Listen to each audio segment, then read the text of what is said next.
Hello warriors, how you doing? Welcome to another episode of Fitness Advice You're Not Going to Take Anyways. This week, we're talking about diet culture. But first, we're going to wish V a happy birthday. Thank you. He just had his birthday. He's almost an old man now. 29. 30 is breathing down my neck with the Grim Reaper scythe. The Grim Reaper side. You act like your life is half over. It used to be. Now it's about like a third, 1900s? right? Yeah, early It's about a 1900s. third over. About a third over. Now you can actually, if you are eating properly, live past your hundreds. So, well into your hundreds. Okinawans used to live into their 120s, and then the Coney Island was introduced to their society. And you know what happened? Diabetes. Oh dear. Oh dear, indeed. So, we're going to talk about diet culture and how that affects us all. Do you know what diet culture is? Let's see, diet culture. A series of fads that tell you to eat a very specific way, trying to aim for thinness over health. Mostly. You got the last half right. It is a culture that values thinness, appearance, over your overall health and wellness. So we always refer to, I think, diet culture as being like keto or paleo. Those are really like sub topics of diet culture. Those are specific diets within diet culture, right? So those don't really count as being actual diet culture. Diet culture is referring to restricting calories, restricting certain foods, even eliminating, having negative self-talk, which is very, very detrimental, honestly, like to your insides even, not just your mind, right? Because it normalizes saying things like, I have to cut calories, I can't have this, I'm fat, I need to get down to this weight, which obviously as someone who keeps their mind on people's fitness and health constantly probably drives you up and down the wall. A little bit. There's tracks. But then there's also certain beliefs of like what good and bad food is, which is something I emphasize with my clients to not focus on, that food is food, food is also fuel. And it doesn't really matter about the name of something. I can make banana bread and it's still banana bread whether I use gluten-free flour that's made from almonds and coconut, or if I use whole wheat and regular cane sugar, right? So the item itself is still the same. The ingredients and how they interact with the body is what makes a difference. And this is where we go, oh, this is a bad food, right? We're not paying attention to that. We're paying attention to the name and saying pizza's bad, ice cream's bad. I eat these things all the time. They're delicious, right? We're just eating donuts, things in moderation. Starting with negative self-talk, because that's a really big one. There's also fat talk. Yeah. Right, and you kind of hit some of it, like, I am fat, I need to lose weight. When I focus on weight with clients, it's to educate on the fact that weight encompasses your organs, your fluids, the clothing you're wearing, anything that you're carrying. That includes inflammation, stress. If you've had a bowel movement that day, if you've drank water, how much food you've eaten, and how much your hair weighs, right? So all of that encompasses your weight. We focus on that as a whole, and that becomes unhealthy fat talk. Focusing on losing fat and inflammation to a healthier body is a better way to put that. And you also have to consider that part of your weight is your muscle mass. And if you're getting on a scale every day and thinking, my weight is too high, I need to cut calories, like she said, that's your fuel, that's your building block, you're going to start losing muscle mass, which is probably the opposite of what you want. You think you want to be skinny, thin, and light, when what you want to be is fit. Fit, yes. Fit, defined, right? Not toned. Toning is for Stereos. and color, right? Art.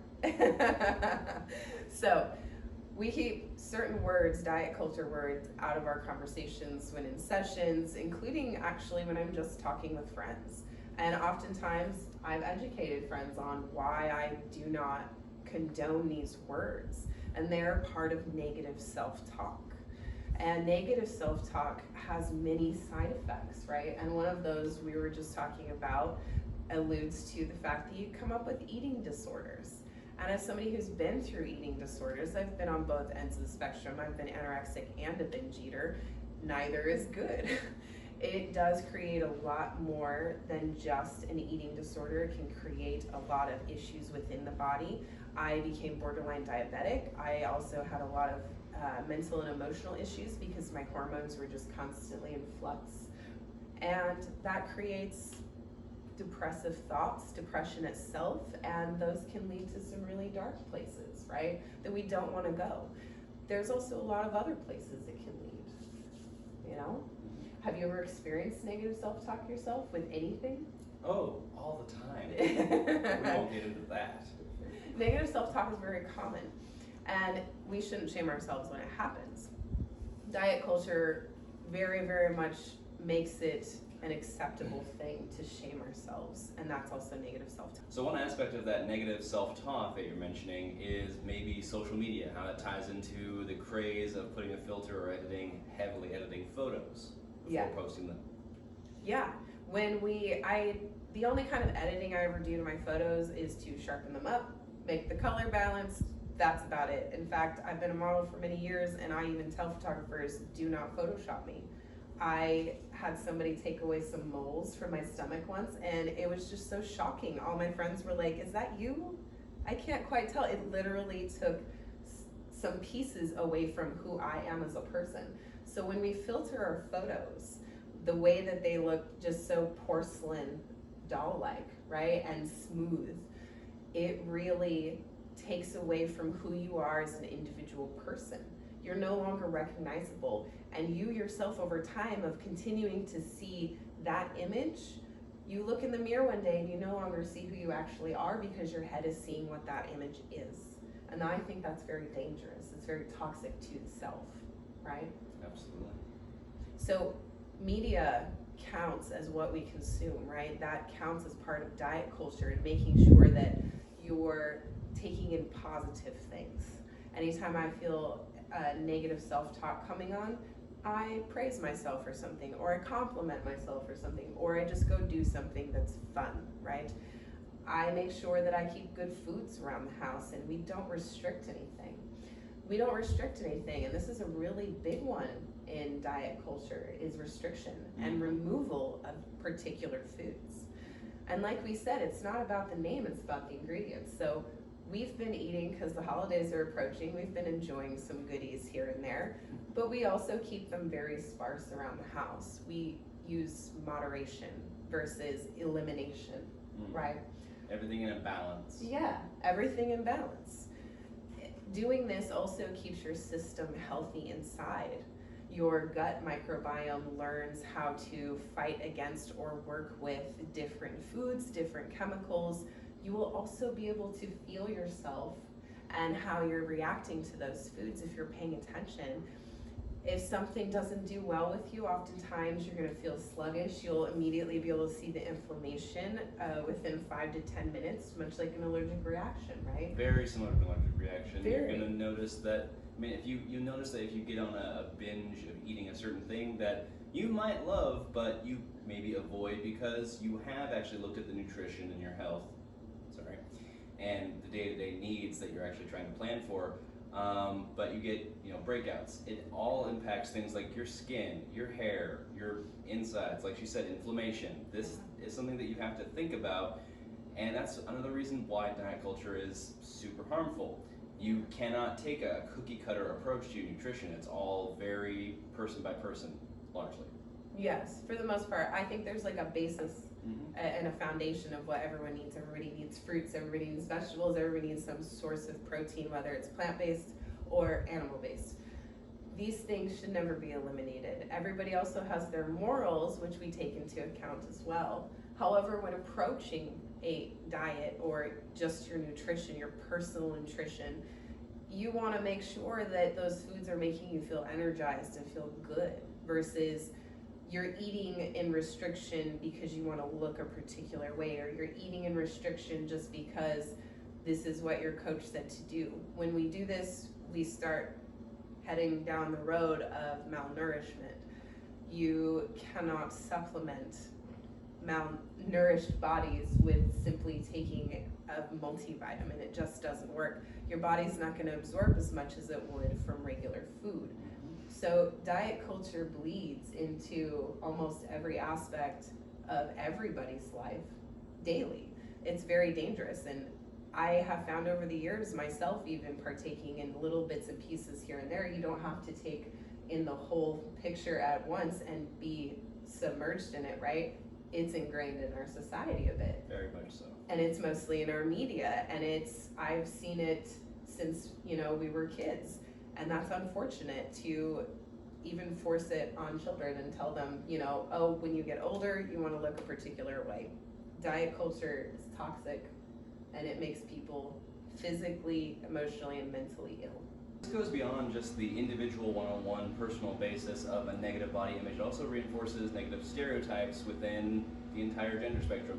For example, things like the keto diet. It's heavy on protein. It's seen as the guy's diet. You load up on protein, you go work out, you burn fat, you build muscle. Whereas somebody that may choose to go vegan or paleo is seen as quote-unquote less masculine. Yes. Those do definitely reinforce some gender-specific stereotypes, which should not be enforced. Vegan, paleo, vegetarian, pescatarian, all of those personally are either that's how your body works with those foods, or you've morally chosen to eat those foods. And regardless, it doesn't matter what gender you are, because food doesn't care what gender you are, honestly. Certain foods, like broccoli, will actually boost naturally your testosterone. But ladies have testosterone as well. We also have progesterone and estrogen. All of those things affect how much muscle that you hold. They're also going to affect how your cycle is monthly, how heavy the flow is, how many cramps you get, and how you feel, right? And the duration as well. So that's the only way that it affects you gender specifically, is making your hormones balanced. But there's no specific food that's for guys. Keto is more of one that I emphasize as kind of a medical diet, quote unquote. And the reason I say that is it's actually very dangerous if you're not utilizing it properly. It's very fat-based, and you can pass out, you can have constipation happen, which is very dangerous. You can have a blowout in your intestines. By gradually going into that one, because it messes with the hormones so drastically, and it is much better for somebody who is obese and overweight, you need to be monitored on that diet pretty heavily. And I have done that with a few clients, and I have done it with clients who also have PMDD. And it's very good for those who have those kind of cycle hormonal issues, or they're having trouble with digesting carbs. If you're not carb tolerant, keto is a better way to go. Paleo is also a better way to go. And those would be the reasons that you would choose those diets, because your body just simply works better with those foods. The style doesn't matter. I eat in a blue zone style of eating, which is 75 to 85% plant-based, no dairy whatsoever. And then, because we don't do cow, the only cow, he does beef, but that's it, and I don't do that. And then our animal stuff is very low, our animal intake. So most of our meals, honestly, I would say 50% are still probably vegan throughout the week. And this brings up an interesting point too. Diet culture has sort of equipped people to think that they are borderline medical experts. For example, like you brought up, needing to be monitored on keto. Keto gets its name from the state of ketosis that you're putting your body into. Yes. And people seem to think that if they adhere to a certain diet that they read about in a listicle on Reddit, that they know specifically how their body is handling it, what nutrition they're getting, what they need, what they don't need.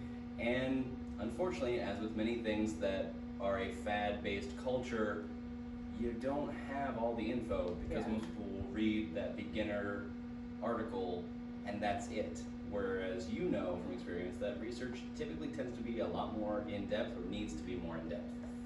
Yes, and The problem with that is it kind of shows some disrespect for those of us who have actually gone to school, because you can't just go read about how the keto diet works, and then suddenly you're like, oh, well, my fat's doing this and it's turned into energy. Well, do you know exactly how that happens? I do, and it's actually quite the long explanation. The short version is still a few minutes long, so we're not going to go over it, and we'll save it for a different time. But just because you read something doesn't mean you know the science behind it. It doesn't mean that you went to school and know how those things interact with the body, right? This is what a nutritionist goes through. They learn how the body works internally with external factors, such as food, right? And so it's really important to remember that just because you've been in keto, on the keto diet for X amount of time, or you've been a vegan for over a decade, that suddenly you know absolutely everything there is to know about the human body. I've met many vegans who have told me, oh, every single person can be vegan, there's no excuse.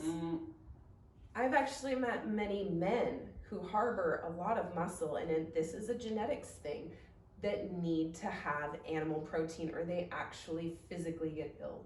My partner being one of them.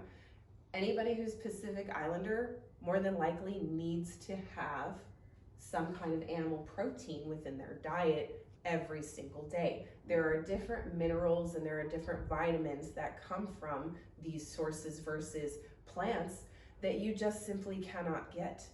Protein from an animal is a complete branch chain amino acid complex profile.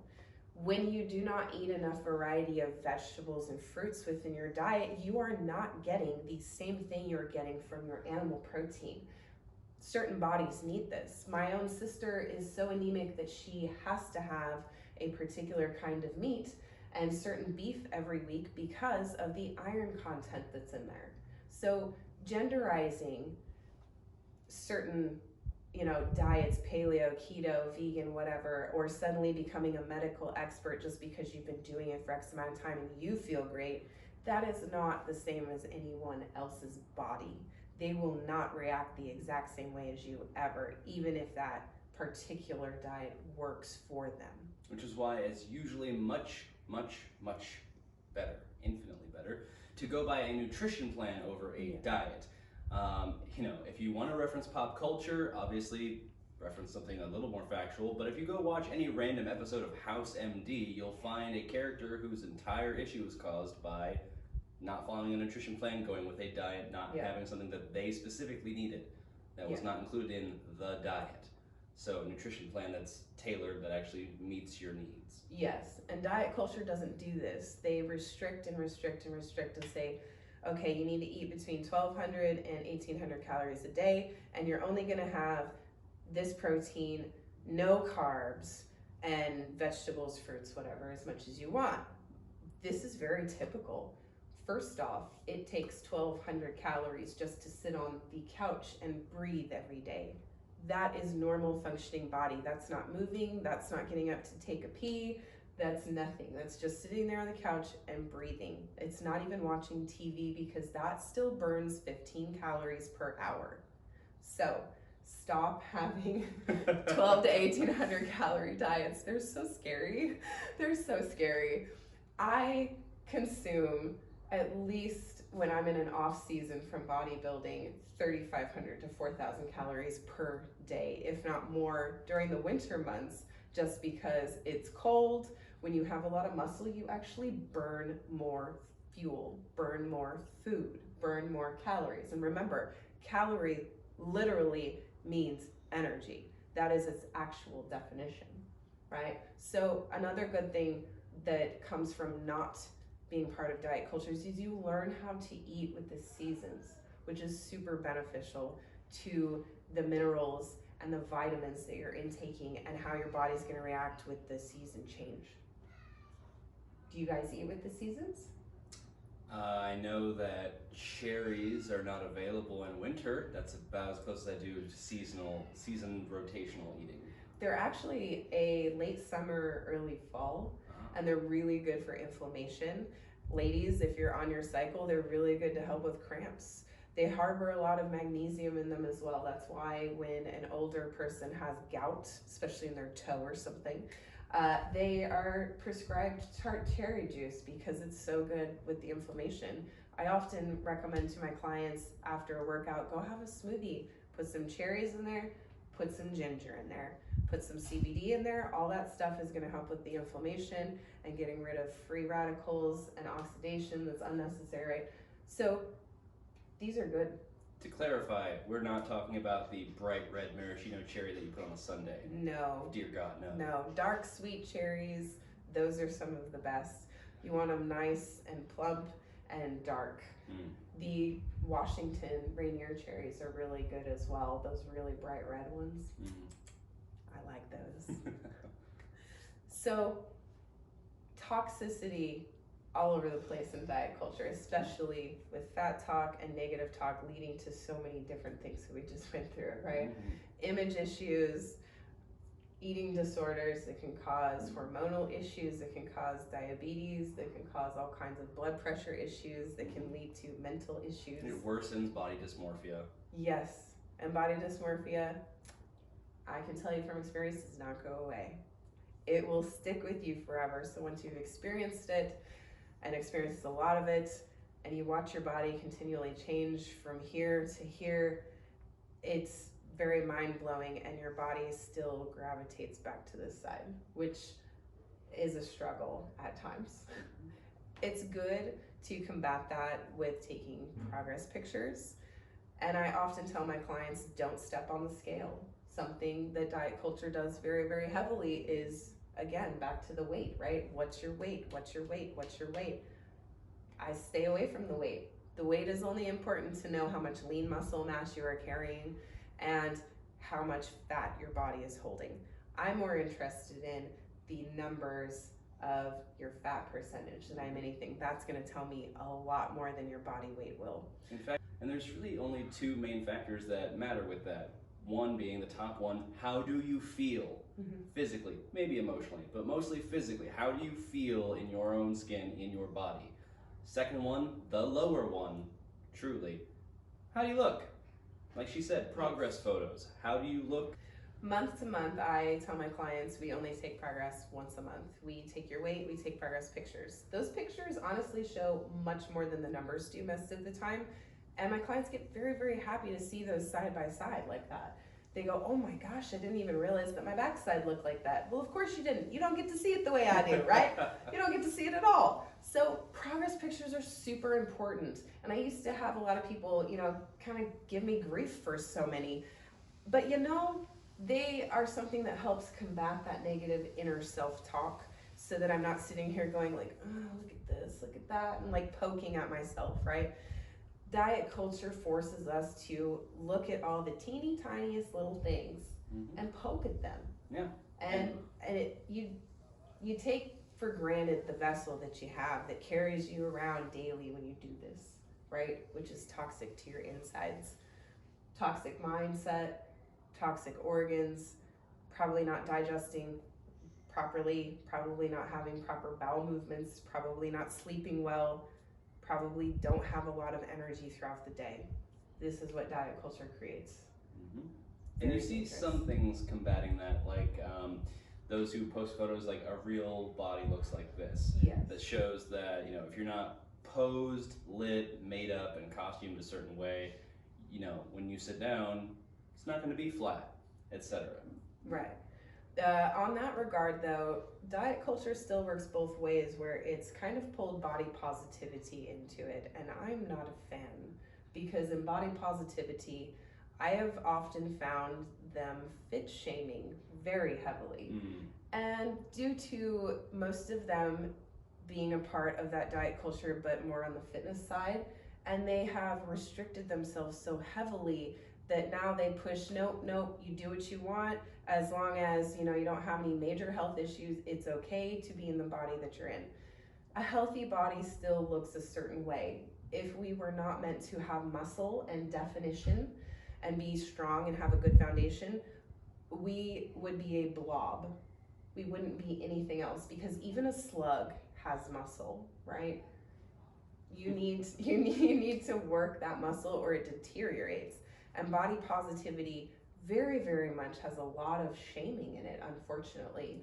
And while I think it's really good for some people as they're trying to find that path that leads them to a better lifestyle and makes them feel better and feel healthier, the focus should not just be that you feel good. Good should also mean that you are healthy. Do your joints feel strong? Can you lift that grocery bag without assistance? Without having only a few items in this one, a few items in this one, and a few items in this one, right? It's okay, it's just the neighbor. Yeah, okay, let me try to bounce off that. We'll have to splice that cut to It's okay. edit out the crying child. Yeah, as with most things that relate to your health, it comes down to a balance. So yeah, as with most things that revolve around your health, it comes down to balance. And when in doubt, leave people alone. No, for real, just leave people alone. I'm very much about, like, if you're happy that way, cool. If you want some education, let's talk. Otherwise, I'm not here to shove anything down your throat. And I think diet culture is very pushy, and I think body positivity is very pushy. I think they both have good intentions behind them. However, the way that they've been structured over the decades, and body positivity really only over the last few years, has been very, very toxic, not only to adults, but to teens and to children. I've seen as young as 8 years old on Instagram trying to be some, cute model or something that's showing off too much skin for a child, quite frankly. A little off-putting. It is off-putting. And it's off-putting to see that mindset starts so young. So one of my goals personally is to just change that mindset just into something healthier. Moderation over restriction or elimination. Still do what you want. Make sure that you're eating 80% what your body needs and 20% what you want daily.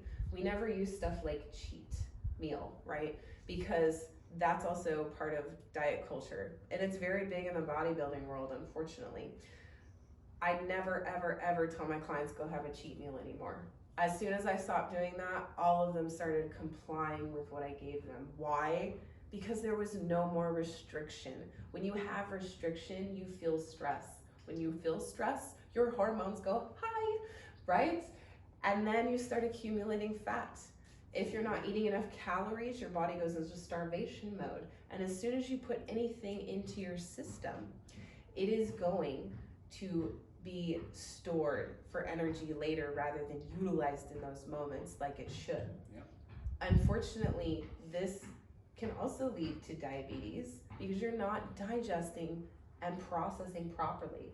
It can also lead to a lot of other gut and intestinal issues, GI tract issues, gastritis, just not being able to produce your own probiotics in the system anymore, which are really important and affect your mood and your sleep and how you digest anything, right? So you could also become very allergic to foods because you're not used to them.